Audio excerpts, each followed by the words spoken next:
खिलाफ तवक्को वो मसला पंचायत में पेश न हुआ और चंद दिन खैरियत से गुजर गए। इस दौरान इस्माइल का जख्म हकीम साहब की पट्टियों की बदौलत अच्छा भला हो गया था। वो आगे सफ़र के लिए तैयार हो गया। उस दिन सुबह सवेरे जब अनवर खेतों पे जाने के लिए तैयार हुआ तो उसने ये मसला उसके सामने रखा। अदा अनवर, अब मैं बिल्कुल ठीक हूँ, अगर आप कल तक मेरे जाने का बंदोबस्त करें तो। मगर अनवर की शिकायती निगाहों की ताब न लाते हुए उसे बात अधूरी छोड़नी पड़ी। 2-3 दिन तक इंतज़ाम हो जाएगा गाजी शाह, कहते हुए अनवर और ताक से निकल गया। उसके निकलते ही जुलेखा तीर की तरह अंदर दाखिल हुई और तेज लहजे में बोली, आपको यहाँ क्या तकलीफ है गाजी शाह? तकलीफ तो कोई नहीं, वो हैरानी से बोला, मगर सारी जिंदगी यही पड़े पड़े मुफ्त की रोटियां तो नहीं तोड़ सकता ना। तो ना तोड़ो मुफ्त की रोटियां, अदा के साथ काम पे चले जाया करो।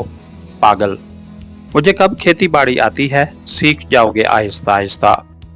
मगर मुझे सीखने की ज़रूरत ही क्या है, आपने नहीं तो किसी के लिए सीख लो, वो नजरें झुकाते हुए बोली।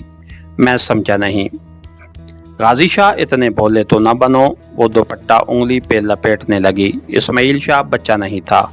पहले ही दिन से जुलेखा का इल्तिफात उसकी तजर्बाकार निगाहों से मख्फी नहीं था, लेकिन इतनी खूबसूरती और दिलकशी के बावजूद वो उसकी मंजिल नहीं बन सकती थी। जुलेखा, मैं भूला नहीं हूँ, लेकिन तुम मेरी मजबूरियों को नहीं जानती। अदा ने आपकी सारी कहानी मुझे सुना दी है, उसमें कोई ऐसी बात तो नहीं है कि मैं इस कहानी में फिट न हो सकूं। वो खुद मेरे बारे में मुकम्मल नहीं जानता, तुम्हें उसने क्या बताया होगा? जो कहानी उसे आपने सुनाई है वही सब कुछ उसने मुझे बताया है। देखो जुलेखा, वो तस्वीर के सिर्फ एक रुख से वाकिफ हुआ है, तो दूसरा रुख कौन सा है? मैंने कराची वापस जाकर अपने वालिदैन और बहन के कातिल के खिलाफ जिंदगी और मौत की जंग लड़नी है, जबकि वो कराची का एक बाअसर शख्स है। उस लिहाज से मेरी ज़िंदगी के चांस बहुत कम हैं और मैं अपने साथ एक मासूम लड़की की ज़िंदगी दाव पे नहीं लगा सकता। जिसकी इज्जत ही दाव पे लगी हो उसे मौत का क्या डर। एक लड़की की इज्जत ज़िंदगी से ज़्यादा कीमती होती है, वो फलसफियाना लहजे में बोली।